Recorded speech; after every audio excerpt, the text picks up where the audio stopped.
Nandito kami katits ulit sa pang ano, ilan to? Sa dalawa, tatlo. Pang apat na hukay. Ito katits. Ito, waterfalls. Ang mga legit na ano, marker dito. Katits, oh, may papakita ko sa inyo sekreto. Ito katits, oh, sekreto. Ito sekretong malupit, katits. Isang arrowhead katits. Arrowhead. Ito, ayan o, arrowhead yan katits o. Arrowhead. Oh, arrowhead yan dito. Mayroon ditong hole. Ito, hole. Ayan o, hole yan eh, hole. Butas. Tumbok yan katits, diyan. Yan. Yan, tumbok yan dyan, arrowhead na yan. Ayun yung kawayan na tinutumbok noong kanina doon. Na araw or meter di yan, kawayan na yan, tabi-tabi po. Ito katits o. Ibig sabihin nito katits, hindi porket to araw, wala to ibig sabihin. Yung ibig sabihin nito, maghanap ka ng bato na araw din, arrowhead na bato. At ayun po ang tinutumbok niya. Yung bato na yan, arrowhead po yan.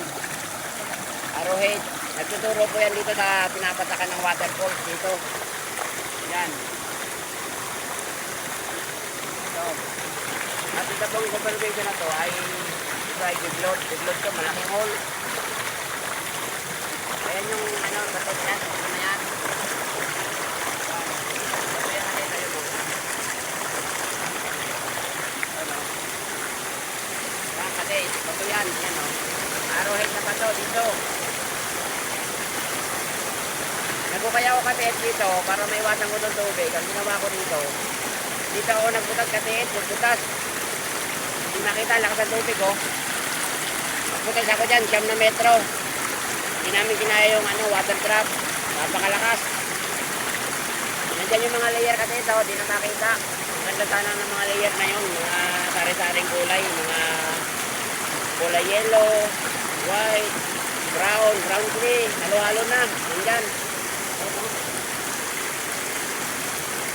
Tapos dito kasi sa kabila, meron ditong ano, meron ditong letter C, naka-arco, ganun, andyan o.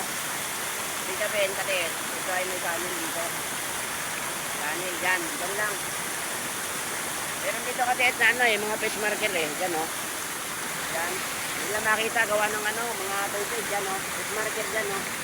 Meron dyan.